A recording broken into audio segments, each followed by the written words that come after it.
अल्हम्दुलिल्लाहि अला इहसानिहि वश्शुक्रु लहु अला तौफीक़िहि वम्तिनानिहि वसल्लल्लाहु वसल्लम अला ख़ातमिन नबिय्यीन व इमामिल मुरसलीन सय्यिदिना मुहम्मद इब्न अब्दिल्लाहिल अमीन व अला आलिहि अत्तय्यिबीन व अस्हाबिहिल गुर्रिल मयामीन मत्तसलत ऐनुन बिनज़र व बअत उज़ुनुन बिख़बर व सल्लम तस्लीमन कसीरन कसीरा अम्मा बअद फ़अऊज़ु बिल्लाहि मिनश्शैतानिर रजीम बिस्मिल्लाहिर रहमानिर रहीम व इन ततवल्लौ यस्तब्दिल क़ौमन ग़ैरकुम सुम्मा ला यकूनु अम्सालकुम। सदक़ल्लाहुल अज़ीम। इर्तिदाद और उसके असबाब। सबसे पहले ज़रूरी यह है कि हम इर्तिदाद के मतलब को समझें, एपोस्टेसी के मतलब को समझें। इर्तिदाद और एपोस्टेसी का मतलब है कि एक बंदे का अपने दीन को छोड़ देना। अब वो बंदा अपने दीन को छोड़कर चाहे किसी और दीन को इख्तियार कर ले, किसी और मजहब को इख्तियार कर ले, या ये कि वो तमाम मजाहिब का इनकार करके सिरे से खुदा का ही मुनकिर हो जाए, लेकिन वो अपने उस दीन को छोड़कर उस दीन के दायरे से बाहर निकल जाए, इस अमल को इर्तिदाद कहा जाता है और इस अमल को करने वाले को मुर्तद कहा जाता है। जैसा कि मुझसे पहले स्पीकर्स ने अल्हम्दुलिल्लाह इस बात की वजाहत की कि ये जो इर्तिदाद की लहर ना ये कि सिर्फ मुल्क हिंदुस्तान में बल्कि पूरी दुनिया में और खुसूसन अरब ममालिक में बड़ी तेज़ी के साथ फैल रही है, लिहाजा उस इर्तिदाद के नतीजे के तौर पर जो चीज़ें हमारे सामने आ रही हैं, मिसाल के तौर पर लिव इन रिलेशनशिप का अभी जिक्र हुआ और उस पर लंबी गुफ्तगू ही माशाल्लाह, और इस तरह जो कई ऐसे मसाइल हैं जो हम देख रहे हैं कि मुसलमान अपने दीन को तर्क कर रहे हैं, चाहे वो मसला हिजाब का मसला हो, वो मसला इस्लामी वज़ा क़ता का हो, वो मसला नमाज का हो, रोज़े का हो, ज़कात का हो, या वो मसला इस्लामिक सिस्टम का हो, वो मसला इस्लामिक शरिया लॉ का हो, किसी का भी वो मसला हो। हम ये देख रहे हैं कि आए दिन ऐसे अफराद नजर आते हैं जो बज़ाहिर दिखने में मुसलमान हैं और जिनका दावा यह है कि वो मुसलमान हैं, लेकिन वही मुसलमान शख्स इस्लाम के खिलाफ बोल रहा है। ये क्यों हो रहा है? इसकी वजह जाहिर है ये इर्तिदाद है, लेकिन उस इर्तिदाद की वजह क्या है, उसका सबब क्या है, असल उस पर गुफ्तगू होने की जरूरत है। लिव इन रिलेशनशिप का मसला हो, हिजाब को तर्क करने का मसला हो, ये सारी चीजें असबाब नहीं हैं, ये नताइज हैं। लिहाजा नताइज से ज्यादा असबाब पर गुफ्तगू होने की जरूरत है कि हम इसके पीछे जो असबाब हैं उनको समझें कि वो असबाब क्यों हैं और क्या वजह है कि लोग उस तरफ माइल हो रहे हैं। लेकिन इस पर गुफ्तगू करने से पहले मैं एक चीज की वजाहत करना चाहूंगा कि अभी मैंने एक आयत आपके सामने पढ़ी। अल्लाह रब्बुल आलमीन कुरान करीम में फरमाता है कि वइन ततवल्लौ यस्तब्दिल कौमन गैरकुम सुम्मा ला यकूनु अम्सालकुम, कि देखो अगर तुम इस दीन से फिर गए, ये मुसलमानों से खिताब हो रहा है, वइन ततवल्लौ, अगर तुम मुर्तद हो गए, तुमने इस दीन इस्लाम को तर्क कर दिया, तो ये ना समझना कि तुम इस्लाम को कुछ नुकसान पहुंचा रहे हो, ये ना समझना कि तुम अल्लाह का कोई नुकसान कर रहे हो, ये ना समझना कि तुम रसूलुल्लाह का कोई नुकसान कर रहे हो, और ना ही ये समझना कि तुम दीगर मुसलमानों का कोई नुकसान कर रहे हो। अल्लाह फरमा रहे हैं व इन ततवल्लौ, अगर तुम इस दीन से फिर गए, यस्तब्दिल कौमन गैरकुम, अल्लाह तुम्हें हटाकर दूसरी कौम को खड़ा कर देगा जो अल्लाह के मानने वाले होंगे। वो ऐसे लोग होंगे जो अल्लाह की इताअत करेंगे, वो ऐसे लोग होंगे जो बातिल ताकतों पर अल्लाह के दीन को तरजीह देंगे और मुआशरे के नजरियात पर अल्लाह के दीन और रसूलुल्लाह की सुन्नत को तरजीह देंगे। और ऐसा ही हो रहा है।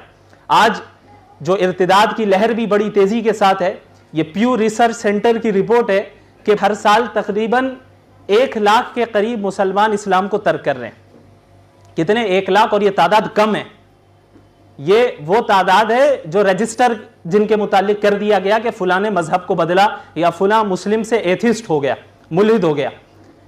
बाकी ऐसी एक बड़ी तादाद है जिनको लोग जानते भी नहीं कि शायद ये मुर्तद हो चुके हैं, लेकिन हकीकत में वो मुर्तद है।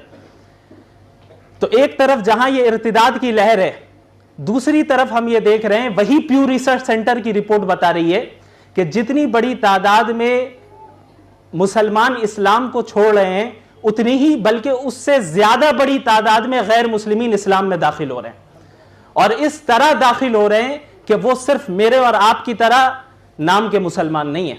अगर आप उनके आमाल को देखेंगे, उनके ईमान, उनके तवक्कुल को देखेंगे, जो न्यू मुस्लिम्स हो रहे हैं, आप ताज्जुब में पड़ जाएंगे, हैरत में पड़ जाएंगे। अल्लाह ने यही फरमाया कि देखो अगर तुम फिर जाओगे अल्लाह दूसरों को खड़ा कर देगा। तो इस्लाम को इस इर्तिदाद से कोई नुकसान नहीं पहुंच रहा है, लेकिन इस प्रोग्राम को करने का मकसद क्या है? इस्लाम को तो नुकसान नहीं पहुंच रहा है, लेकिन हमें और आपको नुकसान जरूर पहुंचेगा कि ईमान जो है ये जन्नत में दुखूल के लिए शर्त है। इसके बगैर कोई जन्नत में दाखिल हो ही नहीं सकता। अगर कोई ईमान से हाथ धो बैठा है, दुनिया जितनी भी दुनिया कमा ले, कयामत के दिन वो जन्नत में दाखिल नहीं हो सकता। लिहाजा हमारा कोई मुसलमान भाई या हमारी कोई मुसलमान बहन शुकूक और शुबहात की वजह से, डाउट्स की वजह से अगर इस्लाम से दूर हो रही है तो वो अपना नुकसान कर रही है। कोई बंदा इस्लाम से दूर हो रहा है तो वो अपना नुकसान कर रहा है। तो अब हम बात करना चाहेंगे कि इस इर्तिदाद के असबाब क्या है, क्या वजह है। तो अगर हम बुनियादी तौर पर देखें तो इसके 3-4 असबाब आपको नजर आएंगे, जिनमें सबसे पहला सबब वेस्टर्न आइडियोलॉजीज को इख्तियार कर लेना है। और वेस्टर्न आइडियोलॉजीज से मुराद सबसे पहले लिबरलिज्म है। लिबरलिज्म को सही समझ लेना, उसे इख्तियार कर लेना, इस नजरिए से इन्फ्लुएंस्ड हो जाना, इसका नतीजा यह निकल रहा है कि हम इस्लामी अहकामात को बरहक नहीं समझ रहे। कितने मुसलमानों को आपने देखा होगा जो इस्लाम के साथ वही मामला करते हैं जो आम मजाहिब के साथ किया जाता है, यानी इस्लाम को उसी लाइन में खड़ा कर देते हैं जिस लाइन में दीगर आम मजाहिब खड़े। उनके नजदीक आपको इस तरह का फ्रीडम हासिल है कि आप चाहे हिंदुइज्म इख्तियार कर लें, चाहे क्रिश्चियनिटी इख्तियार कर लें, चाहे इस्लाम इख्तियार कर लें, यहां तक कि आप मुल्हिद और मुर्तद होकर खुदा के ही मुनकिर क्यों ना बन जाए, इससे कोई फर्क नहीं पड़ता। अगर आपको ये करना है तो ये कर लें, ये भी सही है, वो करना है तो वो भी सही है, ये भी सही है, वो भी सही है। यानी हक, ट्रुथ को एक जगह उन्होंने नहीं रखा, बल्कि क्या किया, उसको डिवाइड कर दिया कि भाई ये भी सही है, वो भी सही है, जो करना है करो। असल तो आपने सुना होगा पहले इंसानियत है, मजहब बाद में, पहले इंसानियत है। तो ये जुमले जो है लिबरलिज्म से इन्फ्लुएंस्ड होकर लोग कहते हैं। इस बात को सबसे पहले अपने जहन में बैठा लेना चाहिए कि ये जो दीन इस्लाम है ये वाहिद वो दीन है जो बरहक है। इसके अलावा जितने मजाहिब मौजूद हैं दुनिया में, जितने अदयान मौजूद हैं, यहां तक कि जितने सिविलाइजेशंस मौजूद हैं, जितने नजरियात मौजूद हैं इस्लाम के अलावा, वो सब बातिल है। और कोई भी शख्स उस वक्त तक कामयाब नहीं हो सकता जब तक कि वो दीन इस्लाम में दाखिल ना हो। इस बात को अपने जहन में अच्छे तरीके से बैठा लें। लिबरलिज्म क्या है? लिबरलिज्म को अगर मुख्तसर उसका तारुफ कराया जाए, वो है मुआशरे में, सोसाइटी में ज्यादा से ज्यादा फ्रीडम को आम करना और ज्यादा से ज्यादा इक्वालिटी को आम करना। अब यह सुनने में बहुत अच्छा लग रहा है, जाहिर है फ्रीडम कौन नहीं चाहता, इक्वालिटी कौन नहीं चाहता, लेकिन इन अल्फाज के पीछे जो इन हजरात का कॉन्सेप्ट होता है उसको समझने की जरूरत है। मसला कॉन्सेप्ट में है, अल्फाज में नहीं है। फ्रीडम इस्लाम भी देता है, इक्वालिटी बहुत हद तक इस्लाम, बहुत हद तक क्या इस्लाम सिखाता है, जो हकीकी इक्वालिटी है, जिसे सही माने में हम इक्वालिटी कहते हैं, उसे जो है इस्लाम सिखाता है। लेकिन मसला यह है कि जब हम इन अल्फाज को इस्तेमाल करते हैं कि मुआशरे में हर फर्द को इंडिविजुअल फ्रीडम मिलना चाहिए, मुआशरे में हर फर्द के साथ जो है हर एतबार से हर चीज में इक्वालिटी होनी चाहिए, तो इस कॉन्सेप्ट को समझने की जरूरत है कि प्रॉब्लम असल में कहां है।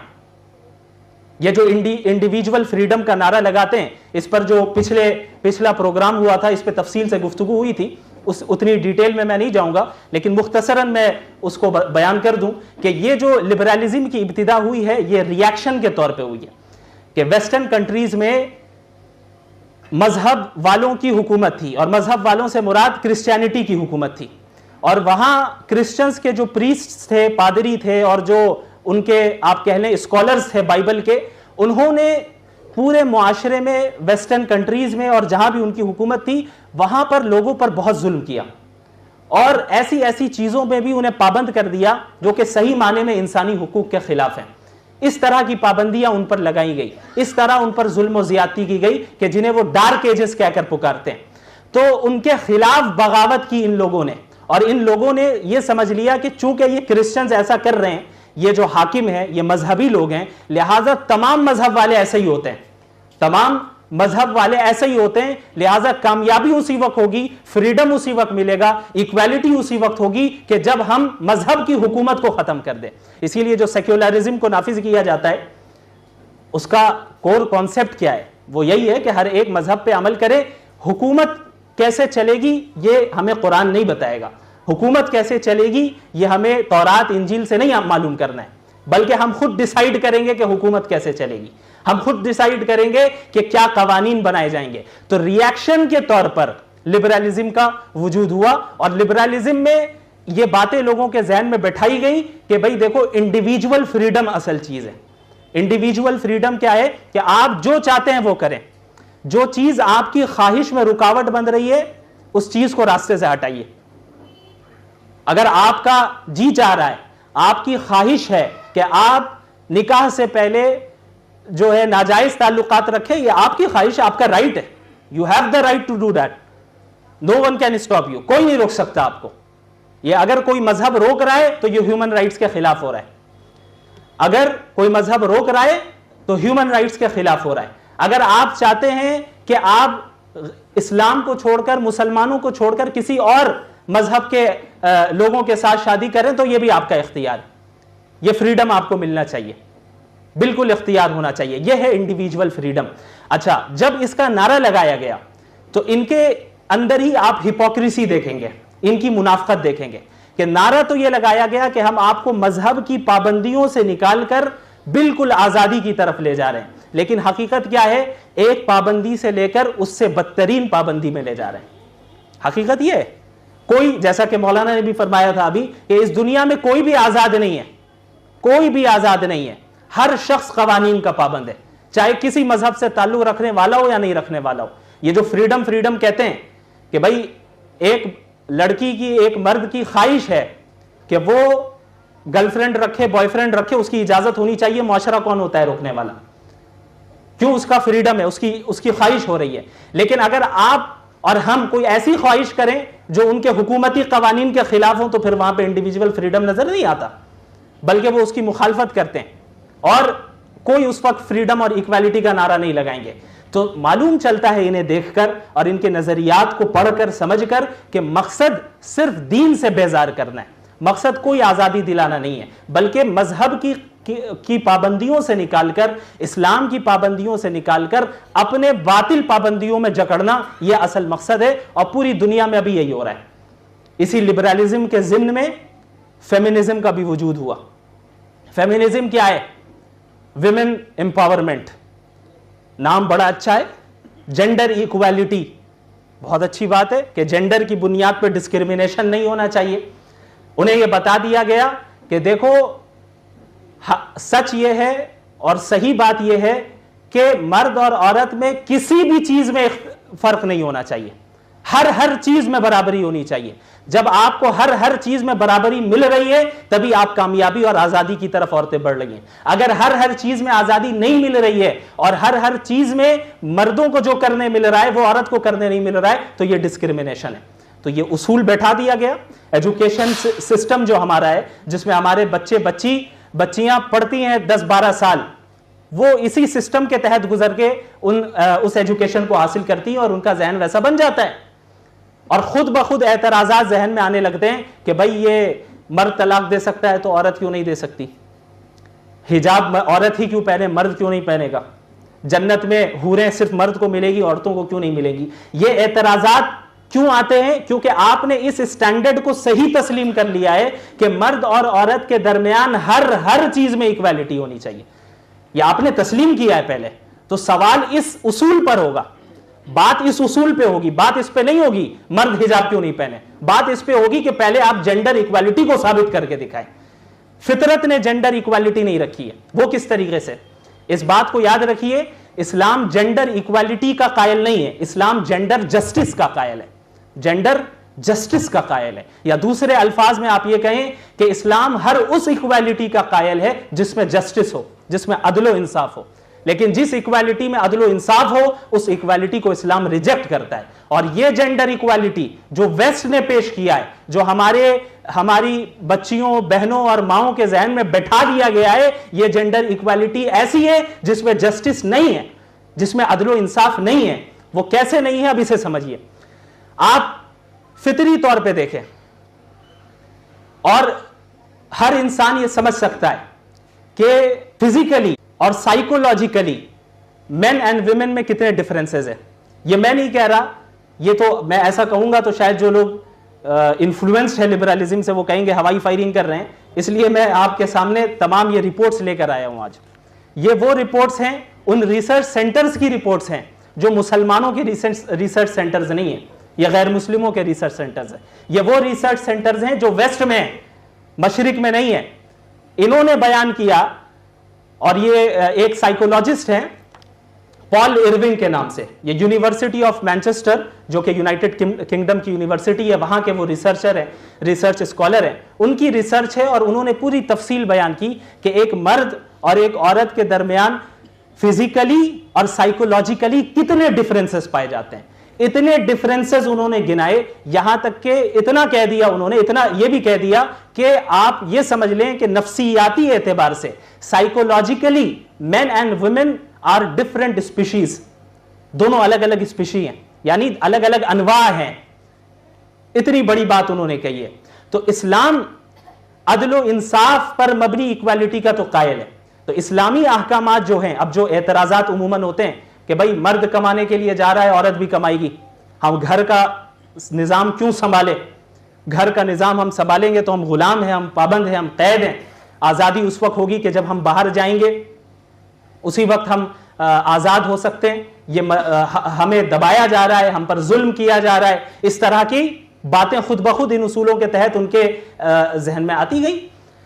तो अब इस्लामी अहकामात को अगर अब हम देखें तो हमें पता चलता है कि मर्द और खवातीन, जो मर्द हैं और औरतें हैं, बंदे होने की हैसियत से अल्लाह के नजदीक इक्वल है, बराबर है। किसी भी मर्द को किसी भी औरत पर मर्द होने की वजह से फजीलत हासिल नहीं है। किसी भी औरत को किसी भी मर्द पर औरत होने की वजह से फजीलत हासिल नहीं है, बल्कि जो फजीलत अल्लाह के नजदीक होगी वो ईमान, तकवा और आमाल सालिहा की बुनियाद पे होगी। कितनी औरतें ऐसी होंगी जो मर्दों से बहुत आगे होंगी जन्नत में, वो सारी नेमतें उन्हें मिलनी है जिनका जिक्र अल्लाह रब्बुल आलमीन ने मर्दों के लिए किया गया है, सिवाय वो चीजें जो इंसानी फितरत के खिलाफ हो, वो नहीं। उसके अलावा बाकी सारी नेमतें मिलेंगी। जो जन्नत में नेमतें मर्दों को मिलनी है, इनको भी मिलनी है, इसमें कोई फर्क नहीं है। लेकिन मसला आता है कि इस दुनिया में जिंदगी कैसे गुजारनी है। इस दुनिया में जिंदगी हमें इस जिंदगी में हमारा रोल क्या होगा, हमारा दायरा कार क्या होगा। तो जब जिम्मेदारी देने का मसला आया तो अल्लाह रब्बुल आलमीन ने, इस्लाम ने औरतों का दायरा कार अलग रखा, मर्दों का दायरा कार अलग रखा। उसकी वजह ये साइकोलॉजिकल और फिजिकल डिफरेंसेस है कि अगर वही काम औरतों को भी दिया जाए जो मर्द कर रहे हैं, आप खुद सोच कर देखें कि इनका नारा जाहिरी तौर पे यह है कि हर वो काम जो मर्द कर रहे हैं वो औरत करेगी। तो बाज चीजें ऐसी हैं जो नेचुरली औरत ही कर सकती है। विलादत का मसला हो वो औरत ही कर सकती है, बच्चों को फीड करने का मसला हो ये औरत ही कर सकती है, मर्द तो नहीं कर सकता। कुदरत ने, नेचर ने, अल्लाह ने नेचर को बनाया ही ऐसा है कि फिजिकली, इमोशनली, साइकोलॉजिकली दोनों के दरमियान डिफरेंसेस पाए जाते हैं। अब आप देखें ये जो जेंडर इक्वालिटी के नाम पर इनके यहां जो बेराहरवी आई है कि जो वेस्टर्न सोसाइटी को आप देखेंगे तो आपको मालूम होगा कि उनकी औरतें भी जाहिर है बाहर जाती हैं, कमाती हैं, ये भी जाते हैं, कमाते हैं। हिजाब नहीं पहनेंगे ये तो जुल्म है, हिजाब नहीं पहनेंगे। तो अब उसका नतीजा क्या निकल रहा है वेस्टर्न कंट्रीज में, इसको समझने की जरूरत है कि हम जो कहते हैं वेस्ट इतना तरक्की कर रहा है, मगरिब की बड़ी तरक्की हो रही है, कोई तरक्की नहीं हो रही है। उनकी क्या तरक्की हो रही है ये अभी बताता हूं मैं।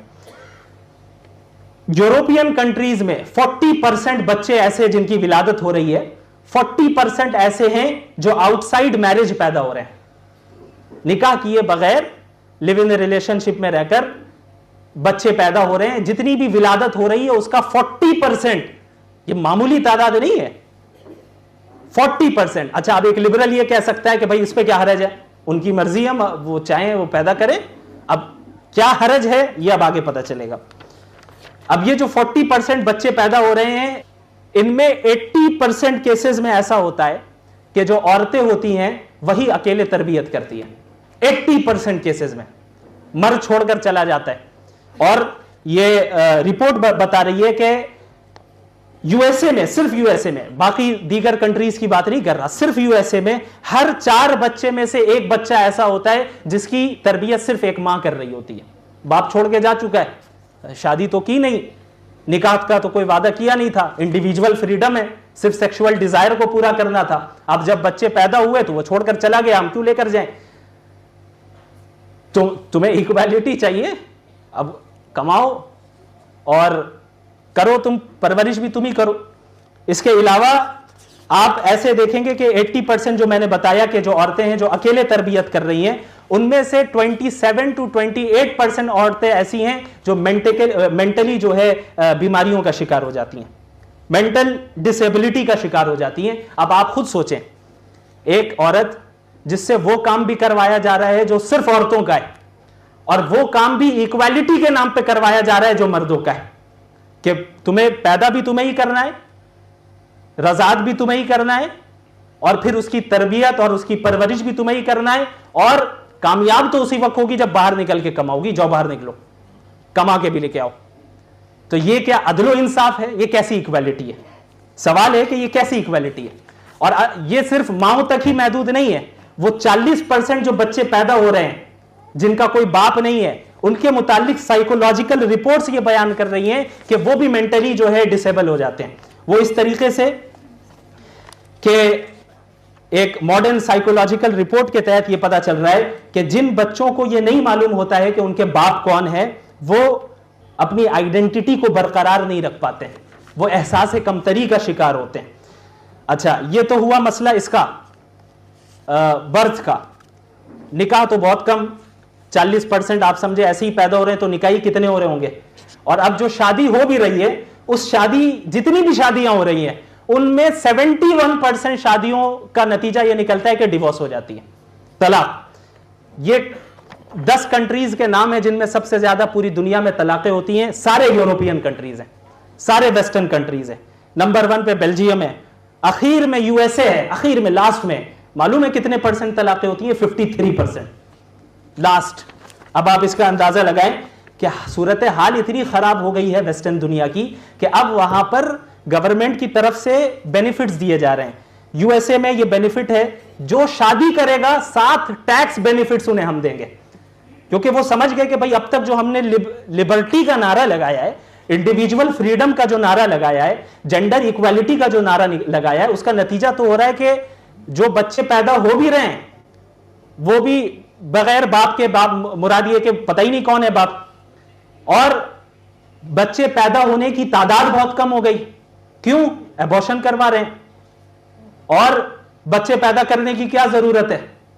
वो हमारी मर्जी, हम जब चाहेंगे, माई बॉडी मेरी मर्जी, मेरा जिस्म मेरी मर्जी, आपने सुना होगा। तो ये वेस्टर्न कंट्रीज में जो फर्टिलिटी रेट है कि किसी भी कौम की नस्ल को बाकी रखने के लिए जितनी पैदाइश की जरूरत होती है, वेस्टर्न कंट्रीज में वो रेट भी डाउन हो चुका है। तो अब गवर्नमेंट को अब समझ में आ रहा है कि भाई हमने जो इतने नारे लगाए हैं लिबरलिज्म के, इसका नतीजा तो ये निकल रहा है। तो अब 7 टैक्स बेनिफिट्स दिए जा रहे हैं उन कपल्स को जो शादी कर रहे हैं कोर्ट में जाकर। ये अमेरिका में, यूके में 230 यूरो हर साल दिया जाएगा ऐसे लोगों को जो शादी कर रहे हैं। ये इनकरेज किया जा रहा है कि शादी करें। ये मामला हुआ। अच्छा, ये सारी चीजें जो अब तक हमने बयान की, ये तो वो है जो आपसी कंसेंट से हो रहा है, आपसी रजामंदी से हो रही हैं ये सारी चीजें। अब इसके अलावा वो माशरा जहां पे हिजाब उतार दिया गया, हिजाब पहनने की जरूरत नहीं है, और ये कहा जाता है कि भाई वो जो औरत अगर बगैर हिजाब के है, उसके जिस्म को देखकर कुछ होता नहीं है, वो तो आपकी गंदी सोच है, वो आपकी गंदी नजर है जो आप लोग कह रहे हैं कि भाई गलत ख्यालात आते हैं, झूठ बोलते हैं। साइकोलॉजिकल रिपोर्ट कुछ और बता रही है। साइकोलॉजिकल रिपोर्ट यह बता रही है कि एक मर्द अगर किसी भी अजनबी औरत को देखता है तो उसके दिमाग पर वैसा ही असर पड़ता है जैसे एक खाने, फूड और ड्रग्स के जरिए पड़ता है। ये मेरी रिपोर्ट नहीं है, साइकोलॉजिकल रिपोर्ट है। अल्लाह ने क्यों फरमाया कुल लिल मुमिनीन यगुद्दू मिन अबसारिहिम, मुमिनीन से कहो कि अपनी नजरों को नीचे रखें, औरतों से कहो कि वो भी नजरें नीची रखें और हिजाब पहने। और ये जो कहते हैं कि भाई कोई इससे कुछ नुकसान नहीं होता है, देखने में क्या है, वो दिल साफ होना चाहिए। एक और रिपोर्ट ये बता रही है कि जिन एडवर्टाइजमेंट में प्रोडक्ट के साथ औरत को खड़ा किया जाता है वो प्रोडक्ट सबसे ज्यादा बिकता है। अब आप देख लें, अगर देखने से कोई फर्क नहीं होता तो जिन एडवर्टाइजमेंट में आप नीम बरहना औरतों को खड़ा करते हैं, किसी मर्द को रखे, औरत ही क्यों रहेगी? आप भी जानते हैं कि लोग देखकर अट्रैक्ट होकर उस प्रोडक्ट की तरफ करीब जाएंगे और उस प्रोडक्ट को खरीदेंगे। तो ये कहना कि हिजाब से जो है ये जुल्म हो रहा है और हिजाब हटाने से फायदा है, अच्छा अब ये जब हिजाब हटा उनके मुआशरे से, उन्होंने नजरों की पाबंदियां हटा दी, इस्लाम की पाबंदियां, दीन की पाबंदियां हटा दी, तो अब ऐसा नहीं है कि ये जो मैंने बुराइयां बयान की हैं तो अभी सिर्फ कंसेंट वाले मामलात के, रजामंदी वाले मामलात के, अब मामलात आते हैं क्राइम्स के, रेप केसेस सबसे ज्यादा पूरी दुनिया में कहीं है वो यूएसए में, जहां जाने के लिए हम दुआएं करते हैं तहज्जुद में बेटे का वीजा लग जाए, वहां पर सबसे ज्यादा रेप केसेस है। वेस्टर्न कंट्रीज या आपके सामने मौजूद है, इंडिया भी माशाल्लाह तीसरे ही नंबर पे, ज्यादा पीछे नहीं रहते हम लोग। तो ये जो है सारे आपको वेस्टर्न कंट्रीज मिलेंगे जहां पे सबसे ज्यादा रेप केसेस होते हैं। वो औरतें जिनको ये कहा गया हिजाब उतारो तभी तुम्हारी डिग्निटी जाहिर होगी, यानी तभी तुम्हें डिग्निटी हासिल होगी, तभी तुम्हें फ्रीडम हासिल होगा, उन्हें बाहर लाया गया कमाओ ताकि मेन के साथ कंपीट करो। इस्लाम ने क्या किया है, मर्द और औरत को मुकाबला नहीं करवाया आपस में, बल्कि यह बताया कि एक गाड़ी के दोनों पहिए हैं, एक मर्द एक औरत है, दोनों मिलकर मुआशरा चलाएंगे। इन्होंने क्या किया है, मर्दों और औरतों के दरमियान कंपटीशन करवाया हर चीज में, कि मर्द अगर इधर 50% है या 55% है, तुम्हें भी उसी लेवल पे आना है, बराबर करना है, 50-50 करवाओ, कंपटीशन कराया जा रहा है। यूके में सबसे ज्यादा, USA, UK, Brazil, France, Mexico, India, ये वो कंट्रीज है जहां पे सबसे ज्यादा रेप केसेस होते हैं। उसके अलावा आप अरब ममालिक को देख लें, मैं ये नहीं कह रहा कि कोई अरब कंट्री इस वक्त सही माने में 100% किसी ने इस्लामी हुकूमत नाफिज कर दिया है, जितना भी किया है उसी के फायदे देख लें। अरब कंट्रीज में आ जाएं, रिपोर्ट ये बता रही है कि सऊदी अरेबिया में क्राइम रेट वेस्टर्न कंट्रीज के मुकाबले में 100 गुना कम है, 2 गुना 3 गुना नहीं, 100 गुना कम। क्यों? वहां पे हिजाब है, वहां पर इस्लामी कवानीन है, वहां पे शरिया लॉ है, वहां पे उस तरह की मिक्स गैदरिंग नहीं है। तो इस्लामी अहकामात के जो फवायद हैं वो तो हमें रिपोर्ट से ही पता चल रहे हैं। वो रिपोर्ट्स, वो साइंटिफिक उसूल जिन्हें आपने खुदा बनाकर रखा है, हम उस स्टैंडर्ड पे उतर के बात कर रहे हैं। वरना एक मोमिन के लिए यही काफी है कि अल्लाह ने कहा है, उसके रसूल ने कहा है, हमें किसी और रिपोर्ट की जरूरत नहीं है। एक शराब हराम है तो हराम है, अब आप सामने लाके कहिए साइंटिफिक इतने फवायद हैं, एक घूंट पीने पे आपको इतना इतना फायदा मिलेगा, कहते रहिए। मैं तो नहीं पीऊंगा, मेरे लिए इसलिए वो हराम है चूंकि अल्लाह ने कहा है। साइंटिफिक बेनिफिट्स आ जाए या उसके नुकसानात आ जाए, मुझे कोई फर्क नहीं पड़ता, लेकिन इन लिबरल्स को समझाने की जरूरत है, या उन लोगों को समझाने की जरूरत है जो लिबरलिज्म से इन्फ्लुएंस्ड हो चुके हैं, जो फेमिनिज्म से इन्फ्लुएंस्ड है, उनके लिए तो यही रिपोर्ट्स काम आएंगी, यही उनका इलाज है। अब आप देखें अमेरिका में हर 6 औरतों में से 1 औरत ऐसी होती है जिसका जिंदगी में रेप हुआ होता है। यह कैसी इज्जत आपने दी, यह कैसा फ्रीडम आपने दे दिया। यानी एक तरफ नारे भी औरतों ही से लगवाते हैं फ्रीडम और इक्वालिटी के, और फिर उस फ्रीडम का वबाल भी औरतें ही उठा रही हैं। हर 6 औरतों में से 1 औरत ऐसी हैं जिनको रेप केस का सामना करना पड़ता है। उसके अलावा वो औरतें यूरोपियन कंट्रीज में जो बाहर जाकर काम करती हैं, किसी कंपनी में काम कर रही हैं, जॉब कर रही हैं या कुछ कर रही हैं, यूरोपियन कंट्रीज में उन काम करने वाली औरतों में से 81% औरतें ऐसी हैं जिनको काम के दौरान जो है सेक्सुअल हैरेसमेंट का शिकार होना पड़ा। यह है आजादी लिबरलिज्म की। अच्छा, ये तो है सारी भाई बाहर जाकर काम किया और उसके बाद ये सारी चीजें हो रही हैं, लेकिन जब काम करके थक हार के घर पे वापस आती हैं तो अब भी यूरोपियन कंट्रीज में औरतों में 79% औरतें घर का काम खुद ही करती हैं। इससे पता चल रहा है कि 79% औरतें ही घर का काम करती हैं यूरोप में आज भी।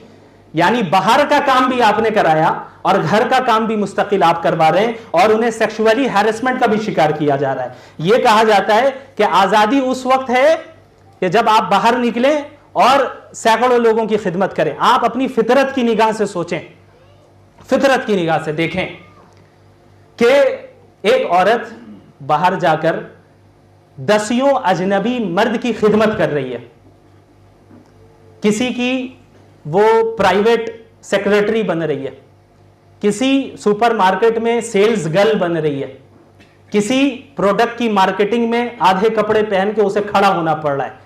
तो ये गुलामी है या एक औरत जो अपनी इज्जत को महफूज रखकर अपने घर में एक मर्द की खिदमत कर रही है और अपने बच्चों की तरबियत कर रही है? आजादी क्या है, गुलामी क्या है? खुद तय कीजिए, नारों पे ना जाइएगा। शराब की बोतल पे कोई जमजम लिख दे तो वो जमजम नहीं होता, वो चीज शराबी रहेगी। इसके अलावा वो औरतें जो हिजाब नहीं पहनती हैं, यूरोपियन कंट्रीज की औरतों में एक साइकोलॉजिकल बीमारी ये पैदा हो रही है, the pressure to look good is killing women. ये रिपोर्ट बयान कर रही है। क्या कि भाई जब आपने हिजाब नहीं पहना तो जाहिर है 10 लोग देखेंगे। तो अब औरतों के अंदर ये चीज आ रही है कि हम अच्छा दिखें। कैसे अच्छा दिखें? अभी बाहर जाना है, लोग मुझे देखेंगे, मर्द भी देखेंगे। हिजाब तो पहना नहीं है, जो हिजाब पहन के उसे तो कोई टेंशन नहीं, वो तो सिर्फ अपने शौहर के सामने जीनत इख्तियार करती है, उसे इसकी फिक्र ही नहीं है, टेंशन ही नहीं है कि भाई 10 लोगों को अपना मुखड़ा दिखाना है, इसकी तो फिक्र नहीं है। लेकिन जो नहीं पहनती है उनके अंदर ये एक साइकोलॉजिकल प्रॉब्लम पैदा होती जा रही है कि the pressure to look good, अच्छे दिखने का प्रेशर।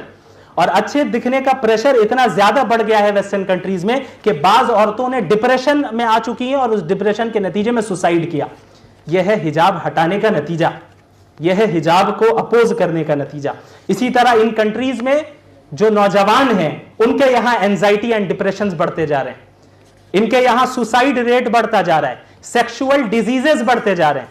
हर साल 20 मिलियन, सिर्फ यूएसए में 20 मिलियन अफराद ऐसे हैं जो सेक्सुअल डिजीज में मुब्तला हो जाते हैं, क्योंकि कई लोगों के साथ सेक्सुअल रिलेशन कायम कर रहे हैं, फ्रीडम मिला है उन्हें, आजादी मिली है उन्हें। तो उसका नतीजा क्या हो रहा है? 20 मिलियन हर साल सेक्सुअल डिजीजेस में मुब्तला हो रहे हैं और $16 बिलियन यूएसए की हुकूमत को हर साल इन डिजीजेस को खत्म करने में लगाना पड़ता है। यह है नतीजा वेस्टर्न सिविलाइजेशन का। इसके अलावा सुसाइड रेट यहां पे बढ़ता चला जा रहा है। सबसे ज्यादा अगर कहीं पे सुसाइड करने वाले लोग हैं वो कंट्रीज है जहां पे ज्यादा मुल्हिद हैं, एथिस्ट हैं, खुदा का इनकार करने वाले हैं, लिबरल्स हैं, वो सबसे ज्यादा कर रहे हैं। और अल्हम्दुलिल्लाह सबसे कम सुसाइड रेट मुसलमानों में, किसी और मजहब में नहीं है। क्यों? हमारे पास तवक्कुल का अकीदा है, हमारे पास अकीदा है ये हमारा कि इस दुनिया में जो तकलीफ है वो आजमाइश के लिए। हम अल्लाह की इताअत करते हैं, हम किसी और की इताअत नहीं करते, हम किसी और की गुलामी नहीं करते, हम अल्लाह ही की गुलामी करते हैं। तो ये सारी रिसर्च रिपोर्ट्स आपके सामने मौजूद हैं। अब आप बताइए, वेस्ट तरक्की कर रहा है या कि इन्हितात में? वेस्ट कोई तरक्की नहीं कर रहा है। यह मुआशरा बनाया है उन्होंने कि अपने लोगों को बिल्कुल मौत के गड़े में उतार दिया है। बिल्कुल यही सूरत हाल इस वक्त चल रही है वहां पे। अच्छा, अब वो लोग चूंकि आगे है, उनके यहां जो चीजें हो जाती है 50 साल बाद पहले के बाद यहां पे आती हैं, तो हम लोगों को अभी समझना होगा कि हम किस नक्शे कदम पे चल रहे हैं। कि एक मोमिन तो वो है जो अल्लाह की इताअत करता है, उसे इसकी फिक्र नहीं है कि भाई मेरी ख्वाहिश क्या हो रही है। अफरअयत मन इत्तखज़ इलाहहु हवा, आपने ऐसे शख्स को देखा? क्या आपने ऐसे शख्स को देखा जिसने अपनी ख्वाहिश को ही अपना खुदा बना लिया है, जिसने अपनी ख्वाहिश को ही अपना खुदा बना लिया है? तो इस दुनिया में ना किसी को, चाहे वेस्टर्न कंट्री में हो या किसी में हो, किसी को मुकम्मल आजादी नहीं हासिल है। इसी तरह इस्लाम में आजादी तो है, लेकिन उस आजादी की भी लिमिटेशन है, और वो लिमिटेशन इंसान नहीं तय करता, वो लिमिटेशन अल्लाह रब्बुल आलमीन तय करते हैं। तो इस बात को अपने बच्चों को, रिश्तेदारों को, दोस्तों अहबाब को बताना जरूरी है, समझाना जरूरी है कि ये जो नारे लग रहे हैं जेंडर इक्वालिटी के, उसका नतीजा क्या निकल रहा है, उसका नतीजा क्या निकल रहा है। दूसरी तरफ इस्लाम ने उसकी जिस्मानी ताकत को देखते हुए, चूंकि फिजिकली अक्सर मर्द जो है ज्यादा ताकतवर होते हैं, उनका मसल मास ज्यादा होता है, बोन मास ज्यादा होता है, सब जानते हैं, साइंस कह रही है, इसका कोई तो इनकार नहीं करेगा। तो इन सलाहियतों को देखते हुए अल्लाह रब्बुल आलमीन ने बाहर के काम की जिम्मेदारी मर्दों को दी, क्योंकि बाहर के काम मेहनत तलब करते हैं, बाहर के काम में परेशानियां होती हैं, जहां जिस्मानी सलाहियत लगेगी, पैसे कमा के लाने में जिस्मानी सलाहियत रखती है, वो देखते हुए अल्लाह रब्बुल आलमीन ने यह जिम्मेदारी मर्दों को दी। दूसरी तरफ अल्लाह रब्बुल आलमीन ने औरतों को जो जिम्मेदारी दी, मैं यहां कमाने के जायज और नाजायज होने की कोई बात नहीं कर रहा, वो एक अलग मसला है, जिम्मेदारी की बात है। फाइनेंशियल जिम्मेदारी औरतों के ऊपर कुछ नहीं दी गई। उनकी जो जिम्मेदारी है वो है कि अपने बच्चों की तरबियत करना, घर के सिस्टम को संभालना। यही काम तो बाहर जॉब करके भी करना है, बाहर 10 लोगों को संभालना है, यहां 3 लोगों को संभालना है, यही काम है। इसका यह मतलब नहीं कि आपको एजुकेशन नहीं दिया जाएगा, एजुकेशन भी दिया जाएगा। आपको कोई प्रोफेशन इख्तियार करना है शरीयत के दायरे में रहकर, वो भी कर सकती हैं, लेकिन कमाने की जिम्मेदारी नहीं है। अल्लाह ने यह सिस्टम बयान करके रखा है कि जो काम है उसे तकसीम किया गया है। काम में इक्वालिटी नहीं है। काम में इक्वालिटी अगर आप करने जाएंगे तो इस इक्वालिटी में आप सिर्फ इनजस्टिस देखेंगे, उसमें सिर्फ आप देखेंगे कि जुल्म हो रहा है औरतों के ऊपर, और यही जो है करना चाह रहे हैं वेस्टर्न कंट्रीज वाले। तो बहरहाल एक बहुत बड़ा सबब यही लिबरलिज्म और फेमिनिज्म है। उसके बाद एक दूसरा सबब इर्तिदाद का साइंटिज्म है। साइंटिज्म किसे कहते हैं कि साइंस को बिल्कुल हर हाल में बरहक समझकर उसे पढ़ना और उसे बरतना, कि साइंस को हमेशा यह समझ लेना कि साइंस से हमें हर चीज का पता चल सकता है। इसीलिए आप बहुत से मुसलमानों को देखेंगे कि भाई आप जरा साइंस से साबित करके दिखाएं जन्नत है या जहन्नम है, आप साइंस से दिखा के साबित करके दिखाए कि अल्लाह एग्जिस्ट करते हैं या नहीं करते हैं। तो इस बात को समझना होगा कि वेस्टर्न एजुकेशन सिस्टम में साइंस को पढ़ाया ही इसीलिए इसी तरह जाता है जहां पे साइंस को हर हाल में सुपीरियर समझ लिया जाए। यह समझ लिया जाए कि साइंस में गलती नहीं हो सकती, यह समझ लिया जाए कि साइंस हर चीज के लिए, हर चीज को साइंस सॉल्व कर सकती है। ऐसा नहीं है, साइंस की भी एक लिमिटेशन है, साइंस का भी एक दायरा है। अगर साइंस के जरिए हम जन्नत और जहन्नम को जान सकते, साइंस के जरिए अगर अल्लाह की एग्जिस्टेंस को तो हम अक्ल के ही जरिए जान सकते हैं, लेकिन जो अहकामात है इस्लाम के और कैसे जिंदगी गुजारनी है, कैसे नहीं गुजारनी है, मौत के बाद क्या होना है, ये सारी चीजें अगर हम साइंस के जरिए जान सकते होते तो अंबिया को भेजने की जरूरत नहीं थी, वही को नाजिल करने की जरूरत नहीं थी। अल्लाह छोड़ देता कि भाई चलो इतनी सलाहियत दे दी, खुद तहकीक करते जाए, जन्नत जहन्नम पाले, लेकिन ऐसा नहीं हुआ। साइंस की एक लिमिटेशन है, उस लिमिटेशन से बाहर आप जाएंगे तो फिर काम नहीं चलेगा। वहां पे आपको दूसरी चीज की जरूरत पड़ेगी जो वही और रेविलेशन है, और इस दुनिया में अपने रोजमर्रा की जिंदगी में हम यही करते हैं, हम यही करते हैं। अगर कोई आपके पास कोई खबर पहुंच रही है, आपने अपने दादा परदादा को तो नहीं देखा, दादा को देखा होगा, परदादा को तो नहीं देखा होगा, तो चूंकि हमने नहीं देखा है तो हम क्या इनकार कर देंगे हमारे कोई परदादा थे ही नहीं? हमारी अक्ल बता रही है हम यहां पर है तो इसका मतलब हमारे परदादा होंगे तभी हमें। तो साइंस के अलावा लॉजिक भी हमारे पास है, अक्ल के जरिए हम अल्लाह के एग्जिस्टेंस को समझ सकते हैं, और फिर उसके अलावा हमारे पास टेस्टिमनी है, खबर है। अगर मैं आप में से किसी से पूछ लूं आपको कैसे पता कि आपकी जो मां है वही आपकी मां है, हो सकता है वो ना हो, आपने कैसे यकीन कर लिया कि बचपन से आप जिसे मां समझते आ रहे हैं वही आपकी असली मां है? क्या दलील है आपके पास? साइंटिफिकली प्रूव करें। आप नहीं कर सकते। आप कहेंगे भाई डीएनए टेस्ट करवा लेंगे हम, लेकिन डीएनए टेस्ट करा के अभी किसी ने नहीं रखा होगा, 50 साल के हो गए होंगे, 40 साल के हो गए होंगे, किसी ने डीएनए टेस्ट नहीं कराया होगा, लेकिन मान रहे हैं कि वही मेरी मां है। क्यों मान रहे हैं? क्योंकि किसी चीज को मानने के लिए सिर्फ देखना जरूरी नहीं है, बल्कि टेस्टिमनी और खबरें, खबर जिसे हम कहते हैं, टेस्टिमनी जिसे हम कहते हैं, बचपन से हमारे पास ऑथेंटिक टेस्टिमनीज मौजूद हैं, हमारे बाप की, हमारे रिश्तेदारों की, हमारे बड़े भाई बहन की, कि यही मेरी मां है। तो वो टेस्टिमनी काफी है किसी ट्रुथ को एक्सेप्ट करने के लिए। तो इस बात को समझना चाहिए कि ट्रुथ तक, सच्चाई तक पहुंचने के लिए साइंस एक वाहिद जरिया नहीं है, जरिया है, वो भी है जरिया, लेकिन वाहिद जरिया नहीं है, उसके अलावा और भी जराए हैं। तो साइंस को हमेशा एज अ टूल हमें पढ़ना चाहिए। साइंस पढ़ने से मना नहीं है, लेकिन साइंस को एज अ टूल हमें पढ़ना है कि ये अल्लाह की नेमत है, इस्तेमाल करना है। लेकिन साइंस को अगर हमने किताब और सुन्नत के ऊपर रख लिया, साइंस को खुदा तस्लीम कर लिया, तो यही है साइंटिज्म, और इसमें मुब्तला होकर बहुत से लोग इर्तिदाद का शिकार होते हैं। और इसी साइंटिज्म के जिम्न में डार्विनियन एवोल्यूशन का मसला आता है, ह्यूमन एवोल्यूशन, कि हम सब एक सेल थे, जितने जानदार हैं उसकी डिटेल में मैं नहीं जाऊंगा अभी, जितने जानदार हैं, कुत्ते हो, बिल्ली हो, चिंपैंजी हो, बंदर हो, हम हो, सब एक सेल थे, वहीं से इवॉल्व होते रहे, अलग अलग शाखें बनती रहीं। तो एक शाख में जो है चिंपैंजीज चले गए, दूसरे शाख में हम आ गए। यानी हमारे चचेरे भाई, हमारे नहीं उनके होंगे, हमारे तो अल्हम्दुलिल्लाह हजरत आदम हमारे अब्बा हैं, तो हमें तो नहीं चाहिए। तो वो जो उनके चचेरे भाई हैं वो हो गए एप्स, वो हो गए चिंपैंजीज। और ये मत समझिएगा कि ये कोई मजाक है, बल्कि इसको एज अ फैक्ट पूरी दुनिया में पढ़ाया जाता है। अगर वेस्टर्न कंट्री में आपने अगर ये इनकार किया कि डार्विनियन एवोल्यूशन गलत है, आपको जाहिल समझा जाएगा। हालांकि इस बात को पूरी दुनिया से छुपाया गया कि डार्विनियन एवोल्यूशन का इनकार करने वाले खुद साइंसदान मौजूद हैं। तमाम साइंसदानों ने कभी इत्तेफाक नहीं किया। अच्छा, डार्विनियन एवोल्यूशन को इतना इस फरोग क्यों दिया गया?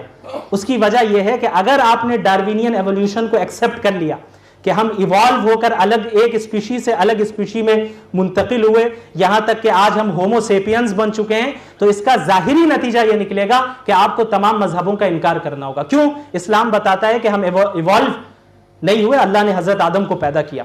हमारे पास हजरत आदम और हव्वा का पूरा किस्सा वाकया मौजूद है जो कि डार्विनियन एवोल्यूशन से टकराता है। अगर आपने डार्विनियन एवोल्यूशन को एक्सेप्ट कर लिया, इसका नतीजा यह निकला कि यह गलत है, और कुरान की एक चीज गलत हो गई, इसका मतलब पूरा कुरान गलत है, हमारा दावा टूट गया। तो इसकी पूरी कोशिश की गई, ये फ्रॉड किया गया है पूरी दुनिया में कि किस तरीके से डार्विनियन एवोल्यूशन को एज अ फैक्ट पढ़ाया जाए। आज भी आपके बच्चों के स्कूलों में एज अ फैक्ट पढ़ाते हैं। आपको नहीं पता होगा, आपको पहली बार आपने सुना होगा आप में से बहुत ने कि डार्विनियन एवोल्यूशन क्या है, लेकिन आपके बच्चे जानते हैं। कभी बैठ के पूछ लीजिएगा कि स्कूल में क्या पढ़ाया गया। हालांकि ये एक थ्योरी है, एज अ थ्योरी उसे पढ़ाया जाए, एज अ फैक्ट उसको नहीं पढ़ाना चाहिए। क्यों? क्योंकि उस डार्विनियन एवोल्यूशन को साइंटिफिकल रीजंस की बुनियाद पे ही दूसरे साइंसदानों ने रिजेक्ट किया। और ऐसे साइंसदान आपको मिलेंगे, ऐसी रिपोर्टें भी मेरे पास मौजूद हैं कि जिन्हें नौकरी से सिर्फ इसलिए निकाला गया कि वो डार्विनियन एवोल्यूशन के खिलाफ बोल रहे थे। उनका प्रोपेगेंडा एक्सपोज हो जाएगा। ये रैंडम म्यूटेशन, नेचुरल सिलेक्शन, इस पर उन्होंने एतराज किया और साइंटिफिक रीजंस पे किया। किसी मौलवी ने नहीं किया। आप कहेंगे कि भाई वो उसे क्या मालूम, साइंटिस्ट ने किया, लेकिन उसे छुपाया गया। क्यों? क्योंकि पूरी दुनिया में एथिज्म को आम करना है, पूरी दुनिया में ऐसे अफराद को आम करना है जो खुदा का इनकार करे। कि जब खुदा का इनकार करने वाले बन जाएंगे तो इसका मतलब हुआ कि कानून अब हुकूमत बनाएगी, अब हमारे कंट्रोल में रहेंगे। यही मामला लिबरलिज्म फेमिनिज्म में हुआ कि भाई मजहब से दूर करो, औरतों को घरों से निकालो, औरतें भी घर के बाहर, मर्द भी घर के बाहर, बच्चों को कौन पालेगा? ये गवर्नमेंट के इंस्टीट्यूशंस पालेंगे। गवर्नमेंट बताएगी कि आपको किस तरह फर्मा बरदार गवर्नमेंट के बंदे बन के रहना है, हमारे खिलाफ बगावत नहीं करनी। ये जो कहा जाता है ना कि लिबरल लोग जो होते हैं बड़े माशाल्लाह रवादार होते हैं, सबको लेके चलते हैं, हिंदू भी सही, ये भी सही, झूठ बोलते हैं, बिल्कुल झूठ बोलते हैं। अगर आप कहें कि भाई लिबरल हुकूमत को हटाओ, तो फिर वहां जो है किसी को वो बर्दाश्त नहीं करेंगे। वो उस वक्त तक सबको लेके चलते हैं जब तक कोई ये ना कहे कि हुकूमत में भी हमारी बात सुनो, हमारे स्क्रिप्चर्स की बात सुनो, नहीं सुनेंगे। उस वक्त इक्वालिटी, उस वक्त फ्रीडम सब खत्म, कोई इंडिविजुअल फ्रीडम किसी को नहीं हासिल है। अब आप बताएं, अगर एक शख्स, ये मैं इंडिया की बात कर रहा हूं, ये कोई मामूली बात नहीं है, पाकिस्तान ऑक्यूपाइड कश्मीर जो है, या कह लें पाकिस्तान कंट्रोल्ड कश्मीर जो है, अगर किसी इंडियन ने कहीं पे भी पब्लिकली इंडिया के मैप में पाकिस्तान के कंट्रोल्ड कश्मीर को इंडिया में शामिल नहीं करके दिखाया तो उसे 7 साल की जेल या 100 करोड़ का फाइन लग सकता है। अब बताइए फ्रीडम कहां है? फ्रीडम ऑफ एक्सप्रेशन कहां है? और जब एक मुसलमान कंट्री यह कह दे कि हम अपने मुल्क में रसूलुल्लाह की ब्लास्फेमी बर्दाश्त नहीं करेंगे, उसे सजा मिलेगी, तो फौरन जो है ह्यूमन राइट्स के जो जितने एजेंट है आ जाएंगे सामने।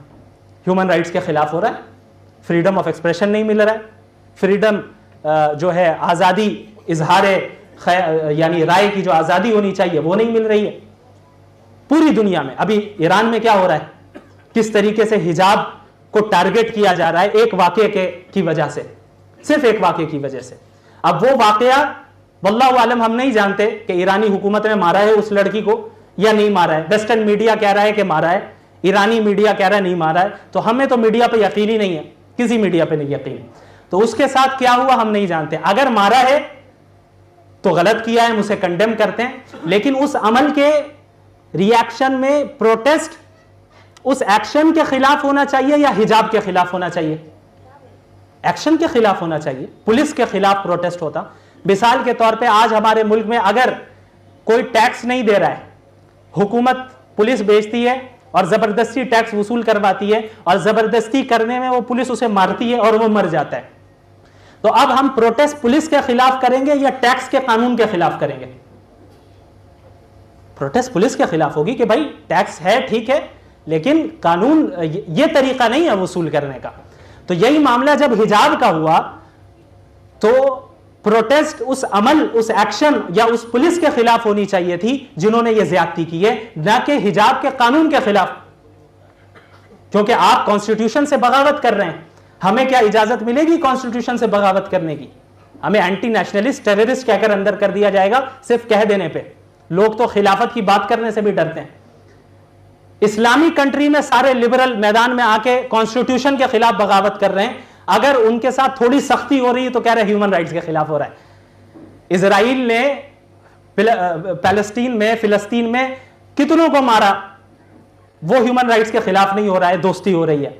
तो ये हिपोक्रेसी है, ये डबल स्टैंडर्ड है, ये वेस्ट का दोगलापन है जो सबके सामने जाहिर हो चुका है। और इसमें बिल्कुल भी जो मुबतला हो रहा है वो नावाकिफ है, वो हिस्ट्री से नावाकिफ है, वो प्रेजेंट जनरल नॉलेज से नावाकिफ है, हर एतबार से वो नावाकिफ है। तो ये जो दूसरा सबसे अहम है जरिया, वजह इर्तिदाद की, वो है साइंटिज्म, साइंस को खुदा तस्लीम करके पढ़ना। नंबर 3 जो आखिरी वजह है, उसको इसकी वजाहत करके मैं बात मुकम्मल करूंगा। यह भी एक बहुत बुनियादी वजह है, वो है मेंटल ट्रॉमा। कई ऐसे एथीस्ट को या मुर्तद को देखा गया है जिन्होंने दीन को सिर्फ इसलिए छोड़ा क्योंकि उनकी जिंदगी में वो किसी ट्रॉमा से गुजरे। मिसाल के तौर पे फुला जगह शादी नहीं हुई, हमने अल्लाह से इतनी दुआ मांगी, फुला जगह शादी नहीं हुई लिहाजा इसका मतलब अल्लाह नहीं है, हम दीन को छोड़ देंगे। मेरे साथ जिंदगी में इतना जुल्म हुआ, अल्लाह ने मेरे बाप को ले लिया, बेटी को ले लिया, बच्चे को ले लिया, और मुझ पे फुला ने जो है इतने हमले किए और मुझ पे जुल्म हुआ, अल्लाह ने मेरी मदद नहीं की, नहीं सुनी, लिहाजा अल्लाह नहीं है। यह है मेंटल ट्रॉमा। ट्रॉमा से गुजर कर यह नतीजा हो रहा है। इसी तरह सोशल मीडिया में कई ऐसी आपको एथीस्ट औरतें नजर आएंगी जिन्होंने इस्लाम सिर्फ इसलिए छोड़ा क्योंकि वो एक ट्रॉमा से गुजरी कि उनके शौहरों ने उनको बहुत उनके साथ डोमेस्टिक वायलेंस किया, मारा पीटा, जो कि इस्लाम बिल्कुल इसकी इजाजत नहीं देता है, हराम है, नाजायज है।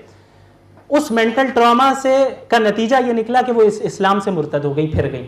तो इस बात को भी जहन में समझने की जरूरत है कि इस दुनिया में मुसीबत अगर आ रही है तो वो मुसीबत, और फौरन अगर आपको लगता है कि आप जिस तरह चाह रहे हैं कि अल्लाह की मदद आनी चाहिए वैसी मदद नहीं आ रही है, तो इसका यह मतलब नहीं है कि अल्लाह मौजूद नहीं है, बल्कि आप इस जिंदगी के कॉन्सेप्ट को समझिए। हमारा अकीदा है कि हम इस जिंदगी में इम्तिहान दे रहे हैं और इम्तिहान मुख्तलिफ आजमाइशें आएंगी।